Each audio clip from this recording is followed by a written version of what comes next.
ni gute abakozi ba Satani bisanga mu murimo w'Imana, cyangwa ni gute abakozi b'Imana bisanga mu mirimo ya Satani bari kwikora? Bashobora kuba babizi cyangwa batabizi. Iyo umuntu atari yasobanukirwa ibyiza arimo, ntago abasha kubikomeza. Kandi iyo umuntu atarasobanukirwa ibibi ngo arimo, ntago ashobora kubyigobotoramo. Ariko hari andi mahirwe ari inyuma umuntu akwiriye gukora kugira ngo ibyo bintu byose bitaza kumugeraho. Ni ubuhe buryo bwo gusohoka muri ibyo bishuko? Hari uburyo bwo gusohoka muri ibyo bintu byose. Reka tubivugeho.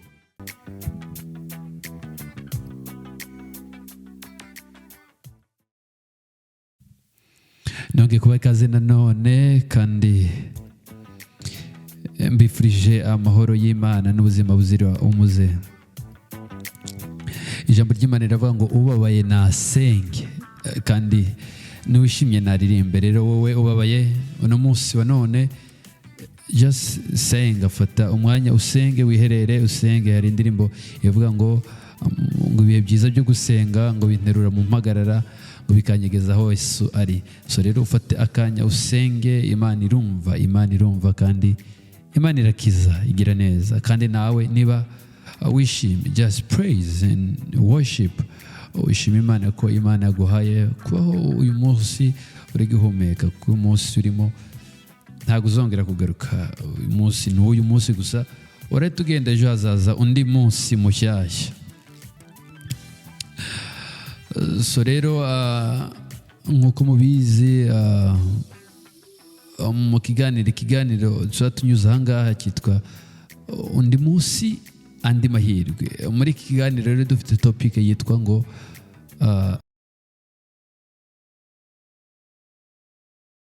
ni gute abakozi ba Satani bisanga mu murimo w'Imana, cyangwa ni gute abakozi b'Imana bisanga mu mirimo ya Satani bari kwikora? Bashobora kuba babizi. Ibyo turaza kubiganiraho, turebe rero ngo ni gute noneho wisanze muri ibyo bishuko, ni gute wabivamo.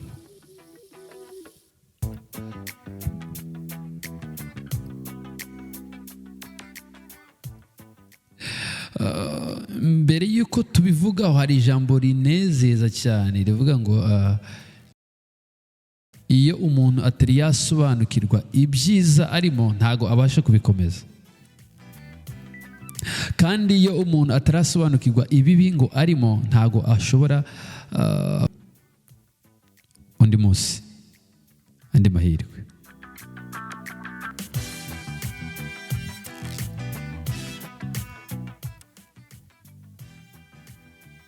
Muri ibyo bintu rero tumaze kuvuga, turaza kuvugaho uburyo abakozi ba Satani cyangwa abakozi b'Imana bisanga mu murimo wa Satani batabizi. Turaza kuvuga ibintu bikeya gusa, tuvuge n'uburyo twabivamo, hanyuma uraza gufata umwanzuro nyuma bitewe n'aho uraza kwisanga. Iyi ni Abanziza Family.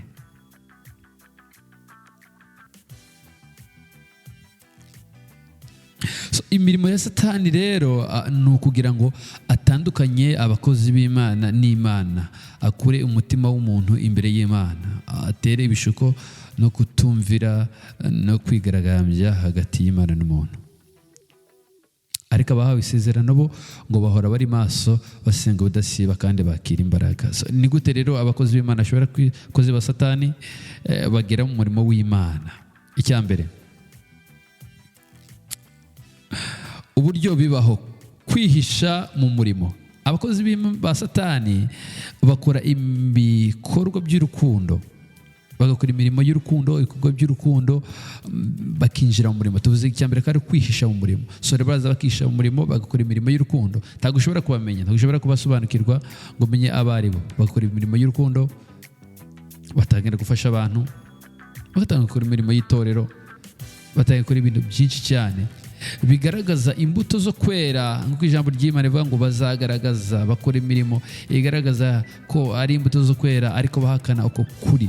So rero ngo abameze batyo uje ubatera umugongo. So rero abo bantu bisha muri uwo murimo, bakisha mu murimo, bakora imirimo igaragaza ko ari abera ariko atari bo. Ijambo ry'Imana rivuga ngo abo ngabo uzabamenyera ku mbuto zabo nyuma y'itorero. abo uzabona bakora imirimo myiza, ariko hanyuma nuko hanze uzabamenya. Icya kabiri, kwigisha inyigisho z'ibinyoma. Iyo bamaze kwinjira rero mu murimo w'Imana, bamaze kwinjiramo bagatangira gukora imirimo y'urukundo, imirimo myiza, hanyuma nuko bagirirwa icyizere, bagatangira guhabwa none imirimo n'amazina. Iyo bamaze guhabwa imirimo rero n'amazina mu itorero, batangira kwigisha inyigisho mbi, inyigisho zitari nziza, inyigisho zitajanye n'ijambo ry'Imana, ziyobya imitima. Hanyuma abantu b'imitima yoroshye bakagwa, bagasubira inyuma, bagata inzira y'agakiza.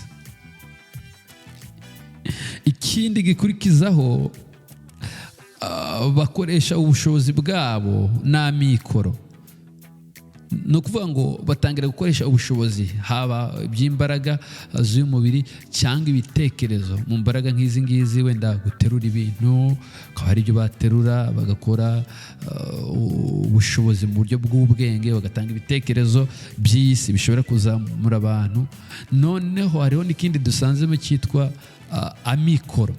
Noneho bagatangira gutanga noneho n'ibintu bijanye n'amafaranga. Niba ari ibintu bikenewe mu nzu y'Imana, tuvuge ku rugero kugura ibyuma, kugura wenda za setizeri, kubaka insengero, imbaraga z'amaboko, guterura amatafari, bagatangira gukora imirimo imeze gutyo. Bashukisha rero abitorero bakinjira muri uwo murimo, bakora iyo mirimo. Hanyuma nuko imirimo y'urukundo ariyo twabonye kwishyira umurimo, bagatangira kwigisha inyigisho mbi kuko bahawe izina n'umwanya, ko bagaragaje yuko bari abera, bakagirirwa icyizere. None cyangwa babona byanze, bagakoresha imbaraga z'amafaranga, imbaraga z'ibitekerezo, cyangwa imbaraga z'uyu mubiri. Iyo bigenze gutyo rero, abantu barayoba, abakozi ba Satani bakaba binjiye mu murimo w'Imana gutyo, bagatangira kuyobya abantu benshi, bakagwa. Ijambo ry'Imana rivuga ngo bameze batyo uzabatere umugongo. Ni gute rero abakozi noneho b'Imana bagera mu murimo wa Satani, binjira mu murimo wa Satani? Abakozi b'Imana ni gute binjira mu mirimo ya Satani? Icya mbere,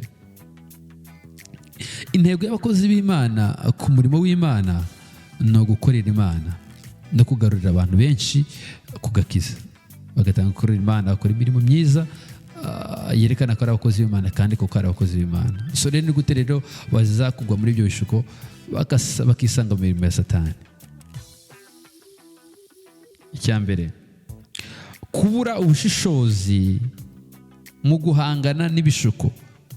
Iyo umukozi w'Imana cyangwa umwana w'Imana cyangwa umukristo abuze, cyangwa umuntu uwo ari we wese abuze kwihangana n'ubushishozi bwo kurwana n'ibishuko, atangira gucika intege, noneho agasubira inyuma, ntabashe gusobanukirwa. Igihe umuntu atabashije kwirinda, ashobora kwishora mu bintu bitari byiza, arimo ingeso za kamere ko ijambo ry'Imana rivuga. Hanyuma ibyo ngibyo yari amaze kubyinjiramo, ingeso za kamere zose murazizi, hanyuma atangira gukora imirimo mibi cyane.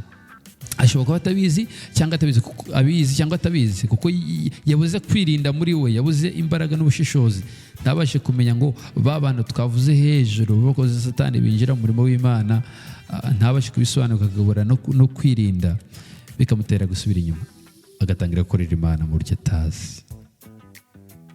Ikindi, ubwibone n'ubwiyemezi. Kwibona, iyo umuntu rero agize kwibona muri we cyangwa ubwiyemezi, atangira gutekereza ko imirimo yiwe ari imuhesha kuba ari we uwo munsi, ibyo akora akari byo bimubeshejeho, agatangira no kwibagiza ko hari ibyo Imana yaba yaragize gute, yaba yaramusezeranyije, yaba yaramuhaye, akibagirwa ko hari uwabimuhaye. Yamaze kubyibagirwa rero, atangira gutandukira. Kandi ijambo ry'Imana rivuga ngo icyubahiro cyanjye sinzagihereza undi. Ibyo ni ijambo ry'Imana, icyubahiro cyanjye sinzagihinde. Hanyuma rero agatangira gufata icyubahiro cy'Imana, agatangira gufata ubushobozi bw'Imana akabwitirira, akamera nk'aho umugabo avuze ngo Babuloni yanjye niyubakiye, nuko ngo Imana ikarakara ikamuterera mu ishyamba akarama imyaka 7 ngo ab'ibwami batabizi. Rero yatangiye kwishira hejuru, atangira none no gukora imirimo yo kwihimbaza, agakorera Satani mu buryo atazi, akaba yinjiye mu murimo wa Satani akamukorera abizi cyangwa atabizi. Ikindi, kutihana no kudasaba imbabazi. Abakozi b'Imana bashobora kugwa mu mirimo wa Satani igihe batihana ibyaha cyangwa ibishuko biza mu buzima bwabo, bakaguma mu nzira y'icyaha. Iyo bagumye mu nzira y'icyaha rero, ntiwihane ukagwa mu gishuko, none ukihagarara ukanga kwihana no gusaba imbabazi, ugwa mu bishuko. Ya mirimo wakoraga kera, kuko watangiye kwihakana, ugatangira kubona abandi bayikora ko atariyo, ugatangira gusubira inyuma mu mutima, ugatangira no kurwanya umurimo w'Imana mu buryo nawe utazi, ukaba winjiye direct mu mirimo ya Satani, ugatangira kwihakana mu buryo uzi cyangwa utazi. Iyo umaze rero kugira muri ibyo bintu, biragoye. Ijambo ry'Imana rivuga ngo biragoye ko uwo mubene ko uwo muntu ashobora kugaruka kuko yabyinjiyemo atabizi, agatangira no gukorera Imana, agatangira no guhakana imirimo ye, agatangira no gushyiraho n'imirimo yo kwitsindishiriza, akibagira. Ugasanga noneho ubuzima bwiwe bwararenze, kandi ntabwo ari we bugeraho gusa, ahubwo bugera no ku bana be no ku bazamukomokaho, niba yarabyaye, niba atari yabyara, ugasanga ubuzima bunakurikiye. Ariko hari andi mahirwe ari inyuma umuntu akwiriye gukora kugira ngo ibyo bintu byose bitaza kumugeraho. Ni ubuhe buryo bwo gusohoka muri ibyo bishuko? Hari uburyo bwo gusohoka muri ibyo bintu byose, reka tubivugeho.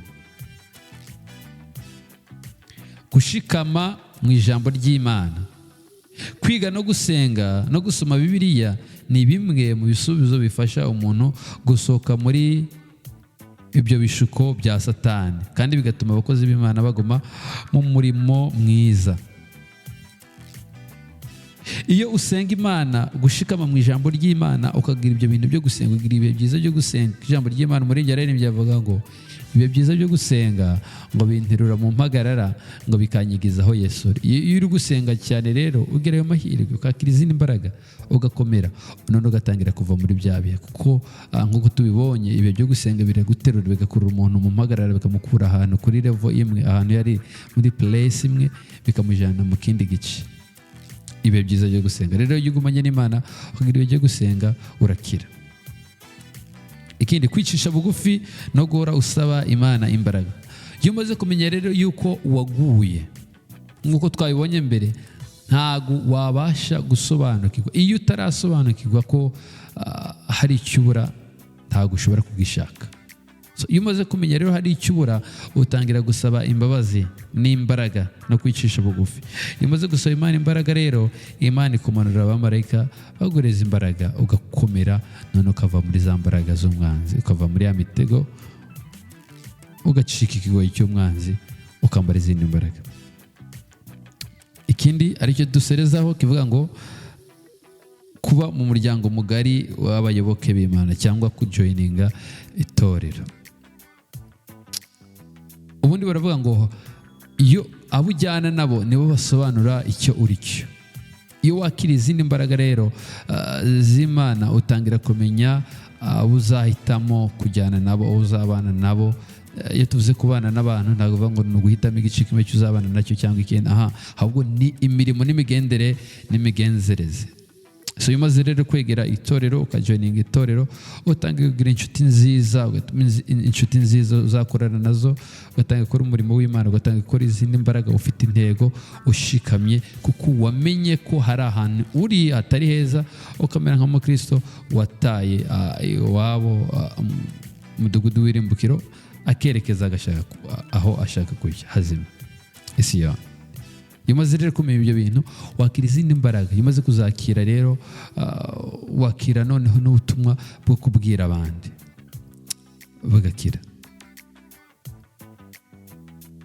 Gusoma ijambo ry'Imana, kwicisha bugufi no gusenga no gusaba Imana imbaraga, ugasenga ubudasiba mu bihe byose byo gusenga, ugasenga kandi ugasobanukirwa yuko imbaraga ziva ku Mana, ugatangira no kujoyininga no kwegera Imana n'abasaba batyo. Iyo umenye rero kuri mu bishuko rero bene nk'ibyo ngibyo, ufata izo nzira ugasenga. Ni naho rero dusoreje ikiganiro cy'uno munsi kivuga ngo undi munsi andi mahirwe, ariko topiki yacyo y'uno munsi cyangwa 1A ivuga ngo uburyo abakozi b'Imana binjira mu murimo wa Satani, cyangwa uburyo abakozi ba Satani binjira mu murimo w'Imana n'uburyo wabivamo. Bifurije amahoro y'Imana rero n'imigisha n'ubuzima buzira umuze, bitewe naho muri naho wisanze. Niba uraza gufata igihe ugahitamo inzira ukwiriye kunyura.